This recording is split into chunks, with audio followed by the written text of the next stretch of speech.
ట్రూ9 news కి స్వాగతం. కేంద్ర రాష్ట్ర ప్రభుత్వాలు అనుసరిస్తున్న ఉద్యోగ, ఉపాధ్యాయ, కార్మిక, కర్షక, ప్రజా వ్యతిరేక విధానాలకు వ్యతిరేకంగా కేంద్ర కార్మిక సంఘాల పిలుపు మేరకు జూలై 2025 తేదీన తలపెట్టిన దేశవ్యాప్త సార్వత్రిక సమ్మె జయప్రదంపై మున్సిపల్ కార్మికుల గేట్ మీటింగ్ నిర్వహించడం జరిగింది. ఈ సందర్భంగా సిఐటియు జిల్లా కార్యదర్శి కె. శ్రీనివాసులు మాట్లాడుతూ స్వతంత్ర పూర్వం బ్రిటిష్ వారితో కార్మికవర్గం పోరాడి సాధించుకున్న కార్మిక చట్టాలను మోడీ ప్రభుత్వం భారతీయ కార్మిక వర్గాన్ని యాజమాన్యాలకు 4 లేబర్ కోడ్లు రద్దు చేయాలని, ప్రభుత్వ రంగ సంస్థల ప్రైవేటీకరణ విధానాలను విరమించుకోవాలని, కాంట్రాక్ట్ అవుట్ సోర్సింగ్ ఉద్యోగులను రెగ్యులర్ చేయాలని, కనీస వేతనం 26,000 రూపాయలు చెల్లించాలని, ఆప్కాస్ సంస్థను ప్రైవేట్ ఏజెన్సీలకు అప్పగించే చర్యలను విడనాడాలని, స్కీమ్ వర్కర్లను ప్రభుత్వ ఉద్యోగులుగా గుర్తించి కనీస వేతనాలు అమలు చేయాలని, అసంఘటితరంగ కార్మికులకు సమగ్ర చట్టం రూపొందించాలని, గ్రామీణ ఉపాధి హామీ పథకాన్ని పట్టణ ప్రాంతాల్లో కూడా విస్తరింపచేయాలని, భవన నిర్మాణ కార్మికుల పెండింగ్ క్లెయిమ్లను సత్వరమే పరిష్కరించాలని, రాష్ట్రంలో 12వ వేతన సంఘాన్ని వెంటనే నియమించాలని, ఆలోపు మధ్యంతర భృతి ఇవ్వాలని, సిపిఎస్ పెన్షన్ స్కీమ్ రద్దు చేసి పాత పెన్షన్ విధానాన్ని కొనసాగించాలని, రాష్ట్రంలో పని గంటలు పెంచే ఆలోచనను విరమించుకోవాలని, మున్సిపల్ ఇంజనీరింగ్ కార్మికులకు వేతనాలు పెంచాలని,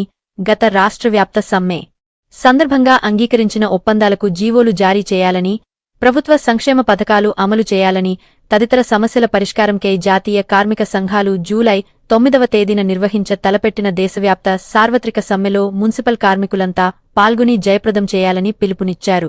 కార్మిక కర్షక ప్రజా వ్యతిరేక విధానాల్ని నిరసిస్తూ జూలై 9వ తేదీన దేశవ్యాప్తంగా ఉన్నటువంటి జాతీయ కార్మిక సంఘాలు ఇచ్చినటువంటి దేశవ్యాప్త సమ్మె పోరాటంలో కడప జిల్లా బద్వేలు మున్సిపాలిటీలో పనిచేస్తున్నటువంటి పారిశుద్ధ్య కార్మికులు, ఇంజనీరింగ్ కార్మికులు ఈ యొక్క సమ్మె పోరాటంలో భాగస్వామ్యం అవుతా ఉన్నారు.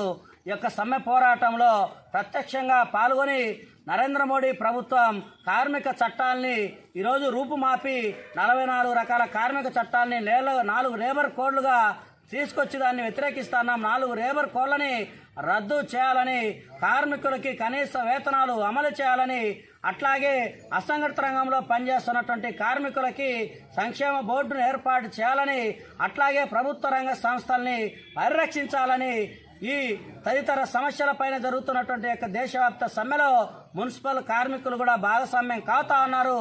ఆ సమ్మెలో విధులు బహిష్కరించి సమ్మెలో భాగస్వామ్యం అవుతా ఉన్నారు. అందుకు అనుగుణంగానే ఈరోజు బద్వేలు మున్సిపాలిటీలో పనిచేస్తున్నటువంటి కార్మికులతో Badvel municipal workers and employees union CITU అనుబంధ సంఘం ఆధ్వర్యంలో గేట్ మీటింగ్ కూడా నిర్వహించడం జరిగింది. ఈ దేశవ్యాప్త సమ్మెతో పాటు మున్సిపల్ రంగంలో కూడా ఈరోజు కూటమి ప్రభుత్వం మన రాష్ట్రంలో కూడా పని గంటలు పెంచేదానికి 8 గంటల పనిని 10 గంటలు చేసేదానికి రాష్ట్ర కేబినెట్లో కూడా తీర్మానం చేయడాన్ని మున్సిపల్ యూనియన్గా మేము తీవ్రంగా అభ్యంతరం వ్యక్తం చేస్తున్నాం. 8 గంటల పని విధానాన్ని మన రాష్ట్రంలో కొనసాగించాలా కాదని చెప్పి ముందుగా వెళ్తే రానటువంటి కాలంలో కూడా పెద్ద ఎత్తున ఆందోళన కార్యక్రమాలు కూడా నిర్వహిస్తాం. అట్లాగే గత ప్రభుత్వ హయాంలో రాష్ట్ర వ్యాప్తంగా 17 రోజుల పాటు సమ్మె నిర్వహించి ఒప్పందాలు కుదుర్చుకున్నటువంటి అంగీకారాలకి, సమ్మె ఒప్పందాలకి జీవోలు జారీ చేయాలా, జారీ చేయడంలో నిర్లక్ష్యం వహిస్తే రానటువంటి కాలంలో రాష్ట్ర వ్యాప్తంగా మున్సిపల్ వర్కర్లంతా కూడా కదం దొక్కబోతారు. అవసరమైతే రాష్ట్ర వ్యాప్త సమ్మె పోరాటానికి కూడా సిద్ధపడతారని చెప్పేసి కూడా మన యొక్క రాష్ట్ర ప్రభుత్వాన్ని కూడా మేము హెచ్చరిస్తున్నాం. K. Nagendra Babu, AP municipal workers and employees federation Kadapa జిల్లా అధ్యక్షులు.